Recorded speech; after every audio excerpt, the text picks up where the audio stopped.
Hey everyone, the interview you're about to hear is with a true legend in the world, Dr. Richard Bandler. He is the co founder of NLP, Neuro-Linguistic Programming, and he has affected institutions, schools, medical systems around the world. He has an unparalleled ability to get into the mind, shift things around, and get somebody out of the state that they're in into the state that they've been seeking forever. This is my interview with Dr. Richard Bandler.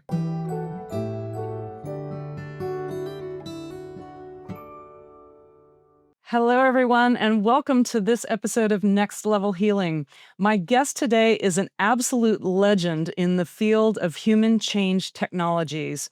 In the 1970s, he co-founded the wildly popular Neuro-Linguistic Programming, NLP. His workshops and training programs continue to be taught worldwide. He has designed training programs for educational institutions, intelligence agencies, Fortune 500 companies, and countless others.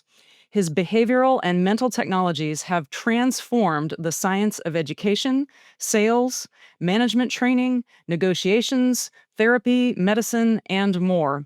He has hundreds of thousands of students and hundreds of licensed institutes all over the world.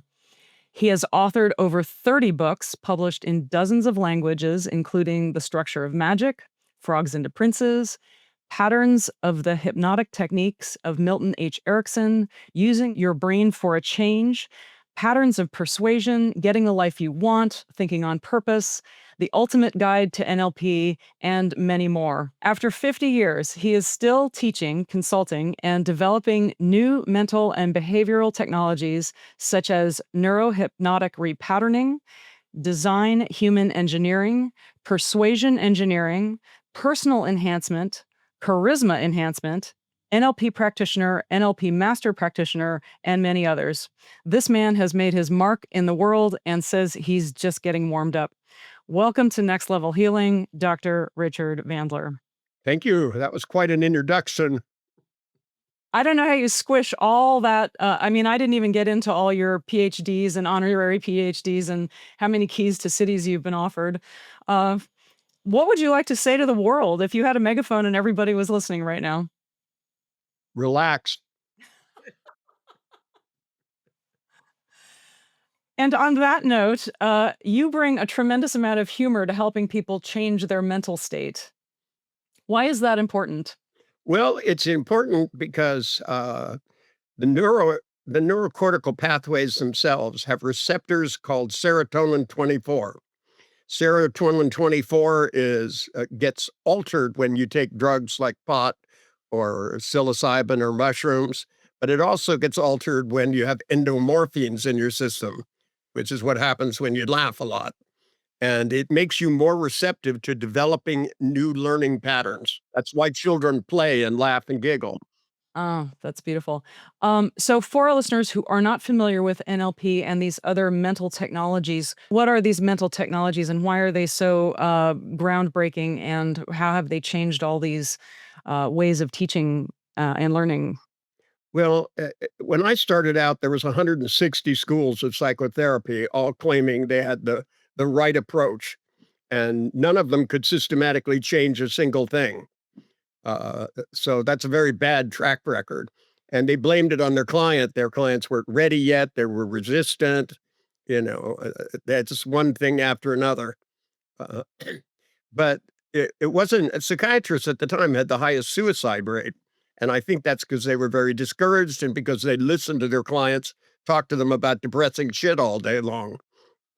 What I changed is I started focusing not on the past, not on uncovering what went wrong in your childhood, but instead looking at what had been learned neurologically and how you built a model of the world and how you alter that model of the world so that you can build new territory in your map so that you can change the way you think, it changes the way you feel, and therefore changes what you're actually capable of doing. So one of your early discoveries seems to have been that the map is not the territory. So Well, if you I have a didn't map, discover that, I just took it, from,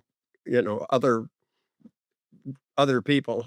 Everybody else knew the map was not the territory, they just didn't know how to alter the map.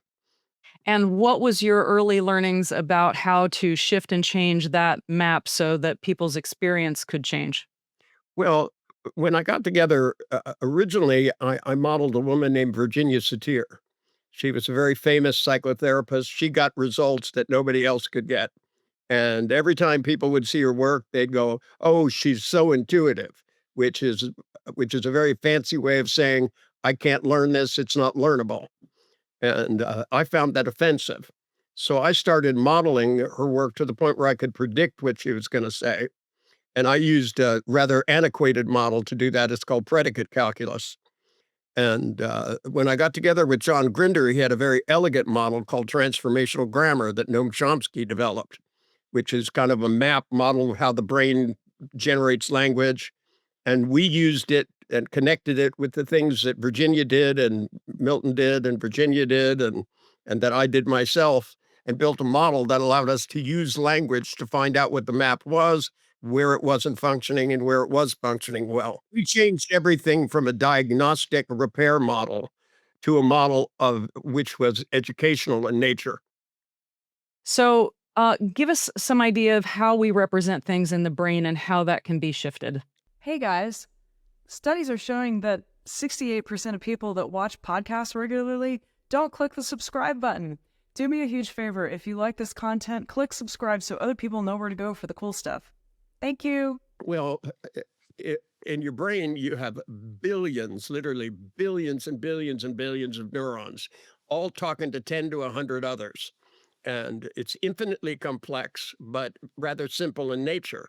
You build a neurocortical pathway, it runs and it runs, and it either runs to do something or it runs into a loop.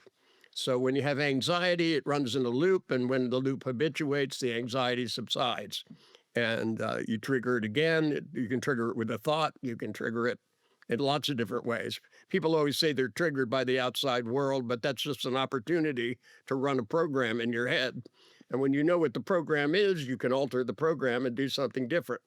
That's why we were changing people in 10 or 20 minutes instead of 5 years. And And you had people with all kinds of phobias to everything from dogs to airplanes to elevators. yeah, they all work pretty much the same way. What I did was model people who got over phobias and found out what they all did, and then found out what was in common between them, and then started teaching people to do that on purpose. And how long now, if you're working with somebody who's phobic, does it typically take to resolve that phobia? It depends upon the person, but not long, you know. There's a video where I worked with Michael Strahan on one of the morning talk shows, and he was terrified of snakes. And I got on the show, and they kept saying, "You have 15 minutes," and then they come in and they go, "You only have 10." And then they came in and said, "You only got 5. Maybe we should reschedule." And I said, "I'm not coming back to New York." And so I just went out and did it in 3.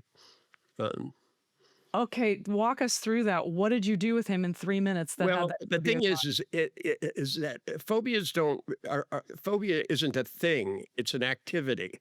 And I look at all human problems as being an accomplishment. It's just not one you want, but it's still an accomplishment. He learned to very quickly terrify himself of snakes.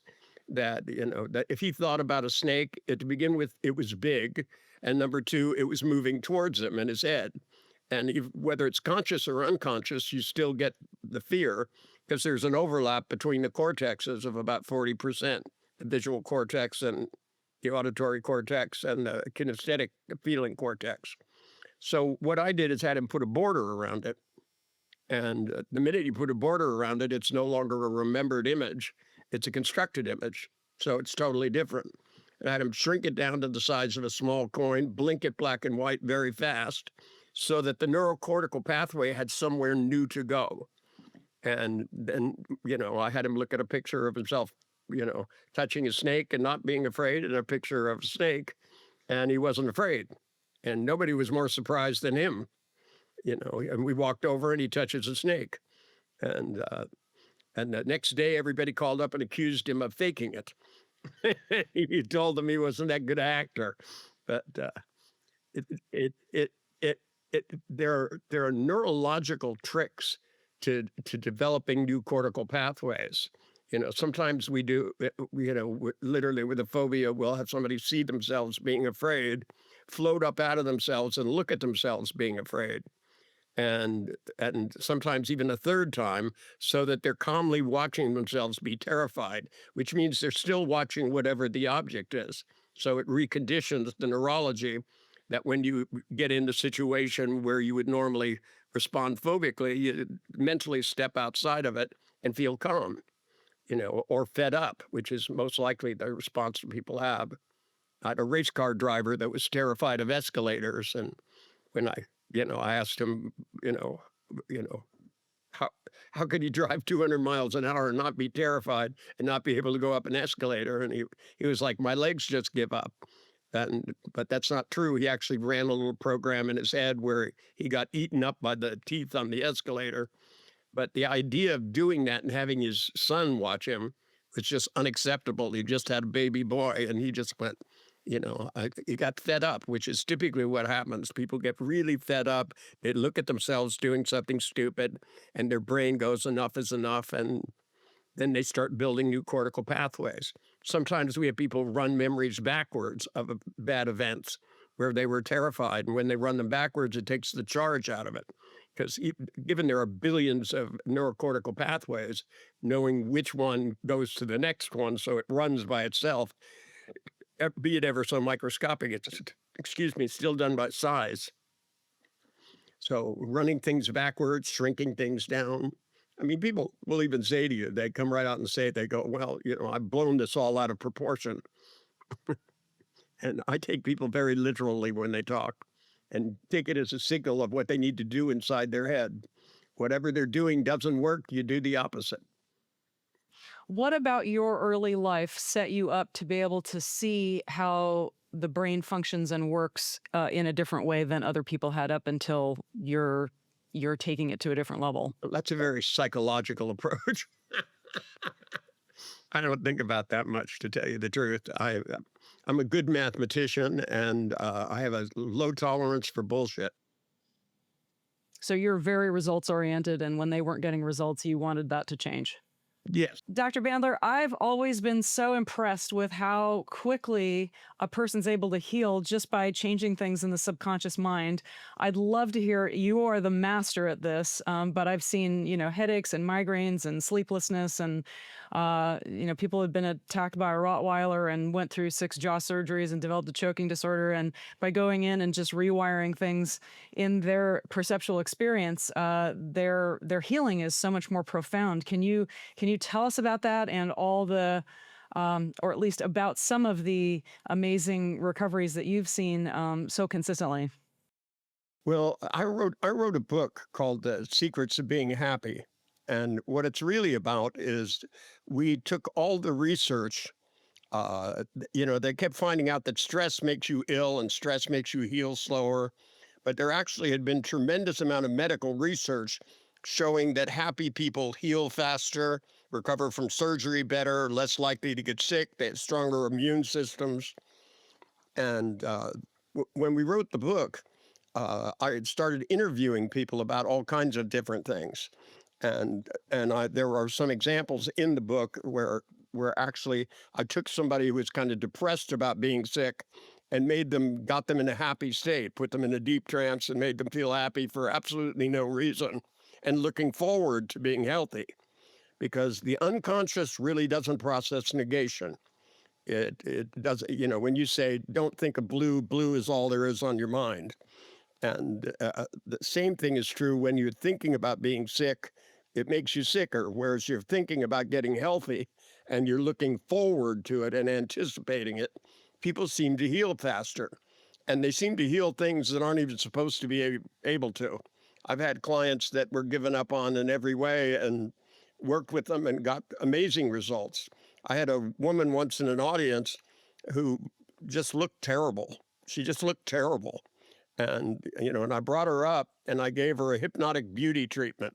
I de-aged her hypnotically. I age regressed her, did all this stuff. I had her go back and remember how her DNA created, when she was 16, better looking skin and all this kind of stuff. And about a year later, she showed up in a workshop and she looks like a totally different person. And she said, "You don't remember me." And she was right. I didn't. She said to me, she said, "When I did that thing with you on the stage, I had stage 4 skin cancer. I was dying. And my doctor had told me there was nothing I could do about it." And she goes, "I listened to that thing that you did with me every day for a year."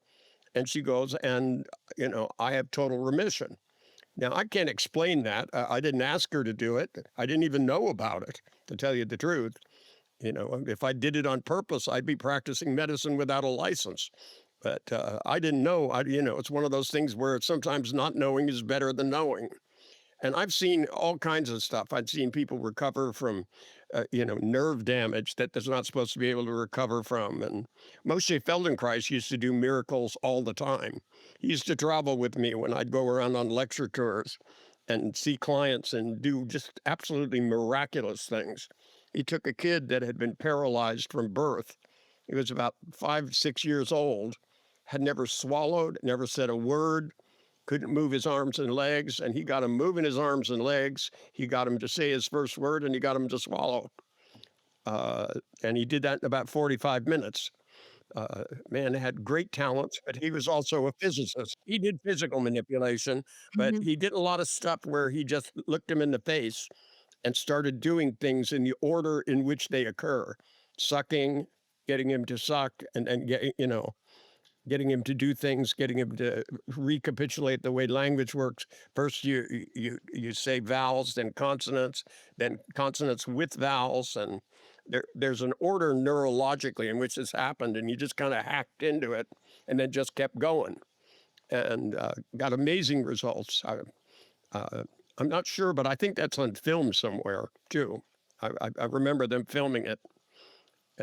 And he did all kinds of stuff. He took people that, were paralyzed in the legs and got them walking. In fact, one time he got a woman dancing. Yeah, the whole time he worked with her, he kept putting his hands between her legs and having her squeeze, and then putting them on the outside of the knees and having her press, and he'd go back and forth. And he was humming a waltz, and all of a sudden he stood her up and started waltzing with her.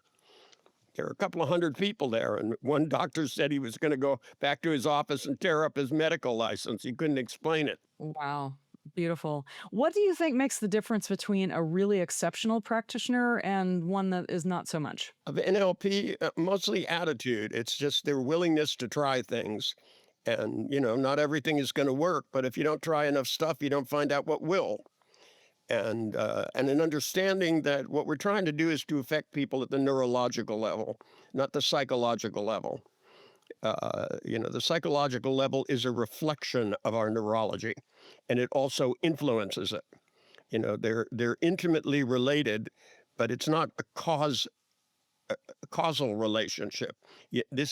Because you were 5 and your uncle molested you doesn't necessarily mean you end up like X.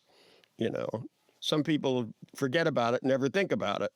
It's a question of how you've responded neurologically, what you learned from it. And if you learn something stupid, you can learn something better. I mean, people learn to be terrified of water in a matter of minutes. They fell in a river when they're 4 years old and they learn to be terrified of water, and it gets worse over the years. Then certainly it shouldn't take years to be able to change it. You should be able to do something in minutes that gets them to begin to explore water. And, it's just logical. And I don't think people in the psychological professions were very logical.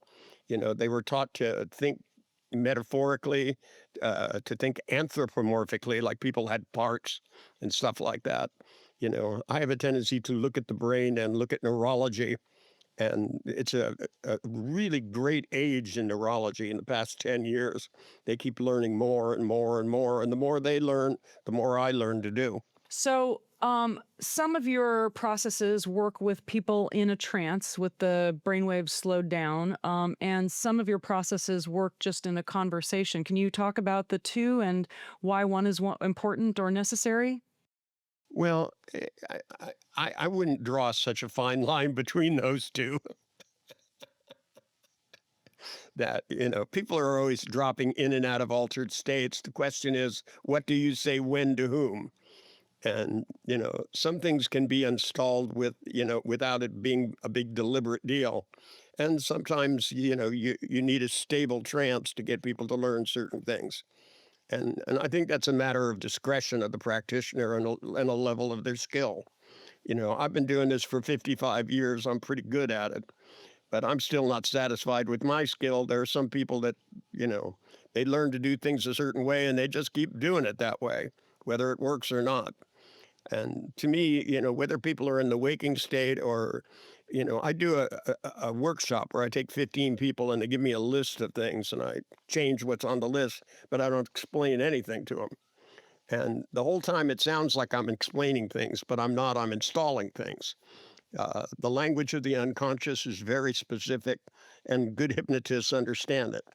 Direct hypnotists, not so much, but indirect hypnotists pretty much have a comprehension of that. Milton was a master of it. But it's a slower way of going about things and not necessarily necessary.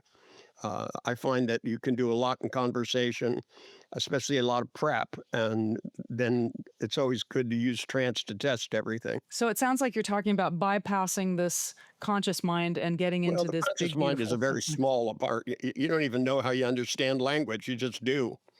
The conscious mind is like a flashlight in a dark room. It shines some places and not others. And if you go to through a psychological process, you're shining the flashlight behind you and trying to walk forwards. That doesn't make any sense to me. You have to look at where you're going, pick a target, and line up all your unconscious resources to head in the same direction. And then you become a force. I love that. But I Line up all my all your clients, I unconscious or want them to get subconscious everything resources to head in the aimed in the right same direction. direction, their conscious mind, their unconscious mind, and if you're lucky, the internet. Why do you think humans are constructed this way, where we have this itsy bitsy conscious mind that gets in the way so much? It's not a question I would ever ask. I don't care why it is. That's all that matters. Okay. I mean, if your conscious mind was too big, you'd have trouble keeping track of it. You become an idiot savant. So, in all the areas of people that you've worked with, whether it's educational people, the military, medical people, what brings you the most satisfaction? Well, to me, it's not really different. You know, I find people in the educational system are a little harder to work with. They have such structure around them. This nonsense about grade levels and that they're always having to compensate, especially now they have to please the government at every step. Mm. You know, that, there's, and there's a whole lot of people with very progressive ideas, trying to jam it into the school systems, and rather than concentrating on letting kids make good decisions for themselves, teach them to be good critical thinkers, and then give them things to think about. But the rest of it is all problem solving. That's what it's all about, problem solving. That, when I wrote the book, Patterns of Problem Solving, it's got the meta model in it, which is a machine to solve problems. It tells you enough about how you think to tell you what to do to think differently, so that you can think your way out of difficult situations, whether they're military or business or personal or professional or athletic. It's always the same thing. It's what limits us is the way we think about the world, because it limits what we can perceive about the world, what we think is possible. Once we can conceive of possibilities, humans can do anything. One time there were no houses, people began to imagine them, and they're built. Somebody imagined these computers, and here they are. It's just one of those things. Imagination builds reality, not the inverse. And what's been the most pleasing and satisfying thing for you over your 50-year career building all these institutions and working with all these students? Well, my clients never cease to amaze me, to tell you the truth. That, they struggle very long and hard with something, and you give them a few new ideas and they burst out into a full run. I've had people that were struggling with their golf game and then ended up winning tournaments. Uh, you know, People who were afraid of everything, and I had obsessive compulsive that became the best employee at a company because he stopped obsessing about stupid things and started obsessing about where he worked. And it's one of those things. I've had schizophrenics that were just nutty as could be, And they're talking to the devil and all of this stuff. And the next thing you know, they're selling life insurance. And they become a member of the $1 Million Round Table. It's almost as if they were possessed. I love your saying that most problems are imaginary. Well, they're not imaginary problems. It's that you can use your imagination to find a way out of them. They're built out of your ideas. They're not real in the world. They don't exist in the world, except the fact is that you're having them. If it wasn't for you, the problem wouldn't be there. And if you change the way you think about it, the problems will melt and you'll see the horizons of possibility. And once you see the horizons of possibility, they become irresistible. What are some of the biggest physical changes that you've seen in people? Is it issues with pain, issues with vision, issues of mobility? In fact, you used it for yourself when you were recovering from a stroke. Walk us through what that was like. Well, it wasn't quick, I'll tell you that. They told me I wouldn't walk again, and I'm just too stubborn. I'd seen too much over the years, so I just started with my toes. I started pulling myself off the bed and doing toe lifts, and then I got a nurse to sit in a wheelchair and got up behind and started pushing behind and constantly, making it so that I did what's called hyperesthesia, so I could feel my legs more. There was a little bit of feeling there, but not enough to keep my balance, and so I amped it up with hyperesthesia. And eventually I found this very cool electronic thing that you put your feet in water and it sends electrical signals up and rebuilds the nerves. I didn't do it all with hypnosis. I did whatever I could, but it's mostly attitude. If you believe you can do something and you keep trying, the odds of getting it done go way up. If you're moving with doubt, you don't try with every fiber of your soul, and therefore you don't get as good of results.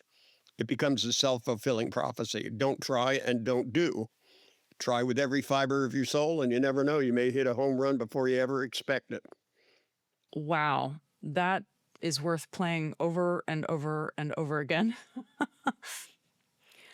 So I do in my head. Yeah. So your advice to somebody who's struggling deeply because you've been through it.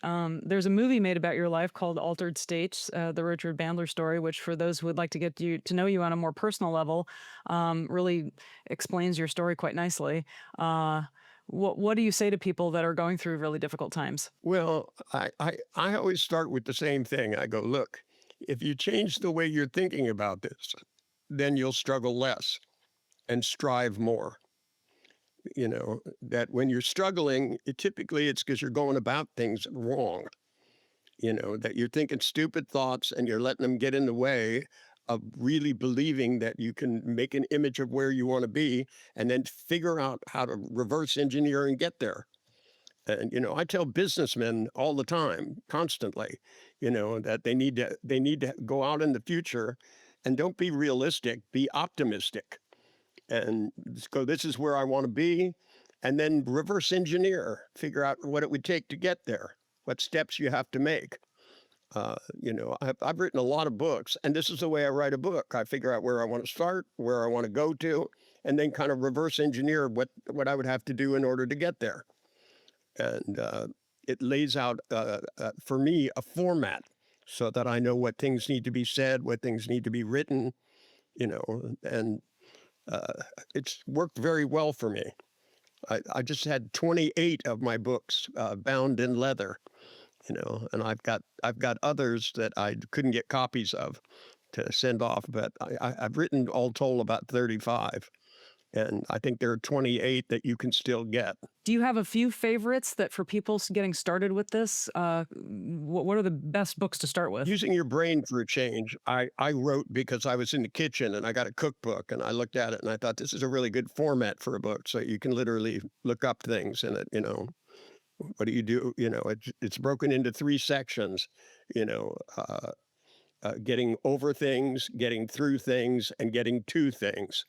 And I kind of broke the techniques out and laid a whole bunch of techniques out to accomplish that. For more advanced people, I like my last book, Legacy, which is, it's a little more advanced, but typically I'm happy with the last book. How do you think humans have evolved over the last 50 years? How have we become, I don't know, smarter, more resilient? And what do you wish people would get the message on so that we could move even further ahead? Well, people adapt very fast. The fact that I remember how hard it was to learn to type in high school, and that everybody moaned and groaned about a typewriter, and now you have kids with sitting in their cribs with telephones, you know, and typing away madly, and they do it with their thumbs. Uh, that we're very adaptable, human beings are. It's the difference between a successful organism and one that isn't is adaptation, and that's not just over generations. That's in your lifetime. The organism that adapts the quickest survives the best. We have adapted to having cell phones, and sometimes I think people have over adapted. I was in Jamaica, and there was a couple on their honeymoon, and they were both on their phones the whole time at dinner. She was taking pictures of herself, and I don't know who he was texting, probably her. But we shouldn't be using machines as a way around face-to-face communication. They should be a benefit. That to me, computers should make you smarter, not just dependent upon them. We need to improve our memories and our thinking processes as well. I've been writing software for human beings for 55 years, so I'm knee deep in this process, and I don't think the educational system has done a good enough job of teaching people how to think better.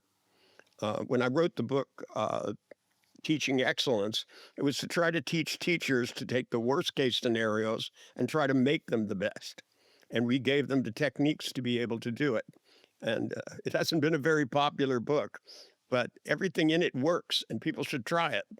That our ability to try things, if we're willing to learn a new cell phone, every 3 years or every update, they seem to move everything around a little bit. We're smart enough to adapt our personal lives as well. Dr. Bandler, what do you think the biggest challenge is to the human condition? Well, the biggest challenge to the human condition is to get things done and to do quality things, right? The human beings have gone from very little warm, full, and dry anywhere on the planet to having a lot more warm, full, and dry everywhere on the planet. That, even though there are still people starving, there's a lot more people than there used to be. I remember back in the 60s when they were talking about zero population growth and things like that. If we put too many people on the planet, that, it's going to be tough. So we got to do what's the obvious thing, which is to get off the planet. And we got guys like Elon Musk working on that. I'm going to leave that one to him.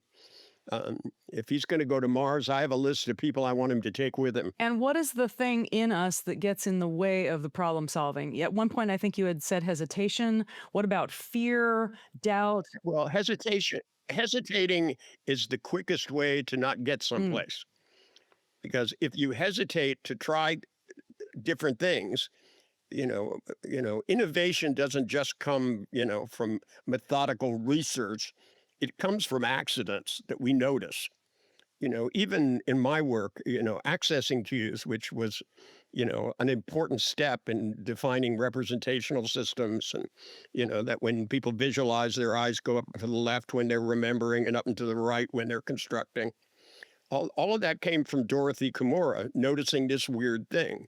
When your eyes vibrate all the time, because otherwise the nerves would habituate and you'd go blind. So the eyes jiggle, and she put an image of a White House on people's eyes.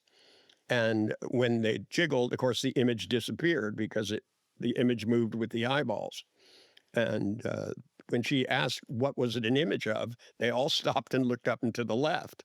And she went, this must mean something.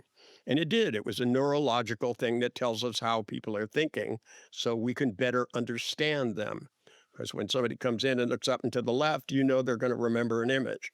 When they look up and to the right, they're constructing an image. And when you ask people simple things like, what do you want here today? And they go up and to the right, they're more likely to talk about the future or some idealized version of the past. And when you talk to them, realizing that they're thinking in pictures, it's probably better to talk to them in pictures.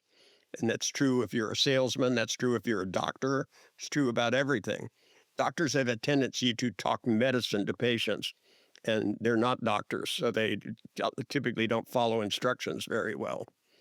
When I taught doctors that, when you give somebody a prescription for antibiotics, all right, and they need to tell them, no matter how you feel, you need to see an empty jar so that they have a goal, because otherwise they take half of them, feel better, and stop, and they get a worse infection.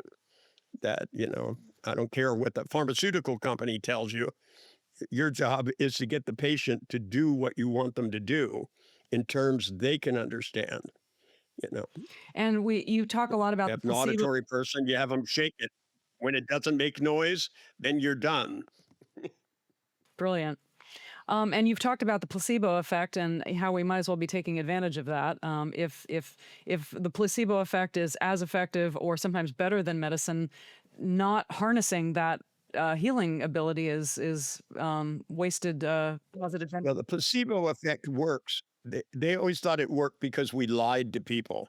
And it doesn't work because you lie to people. It works because they believe their drugs. And so if we get people to believe that real drugs are going to work better, you're doubling your chance of them working better.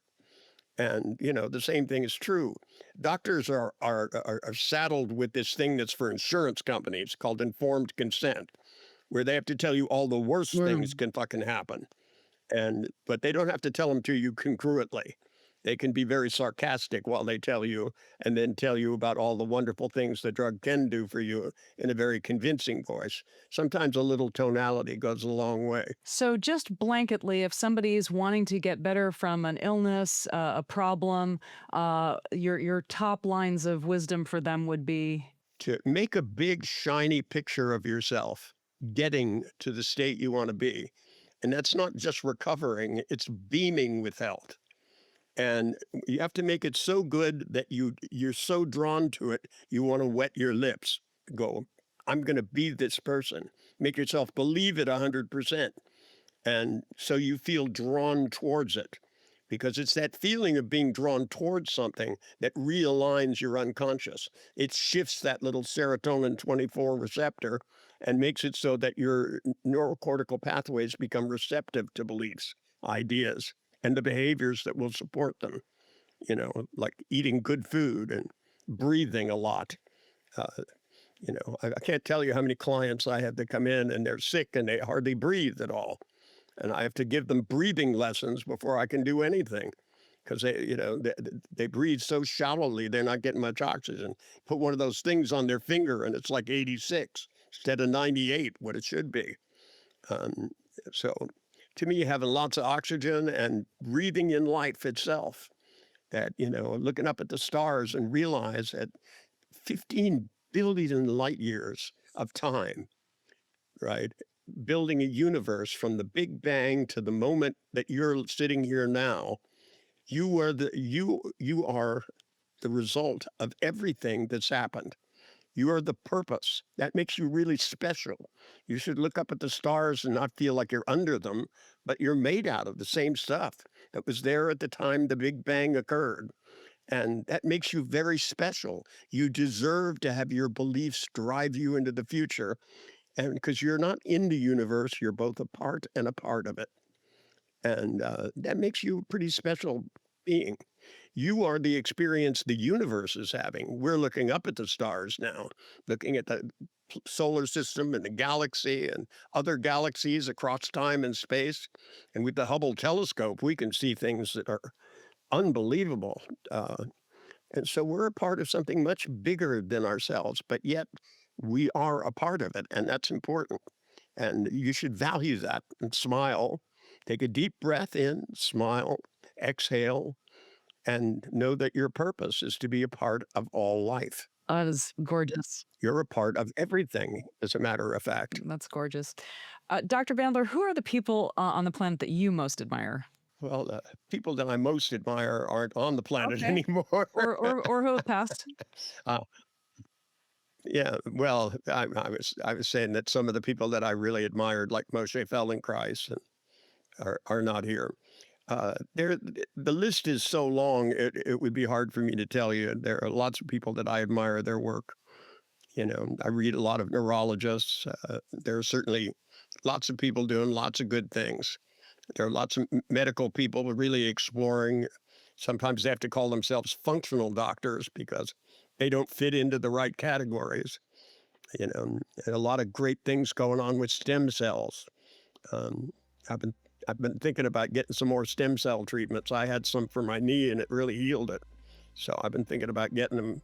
It takes great courage to grow older. It's not for sissies.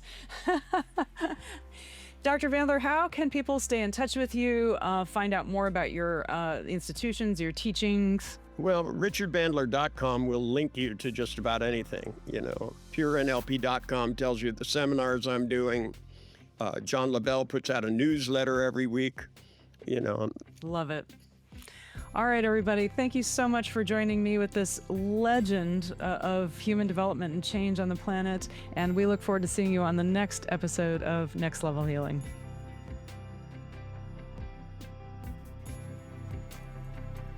This podcast is intended for the purpose of providing information and education. It does not provide advice and is not meant to be used for any self-diagnosis or the replacement of any kind of licensed professional. The creators and individuals appearing here do not endorse any specific tests, positions, medications, products, or procedures. The views and opinions are expressed in this podcast are of the speakers and do not necessarily reflect the views or positions of any entities they represent.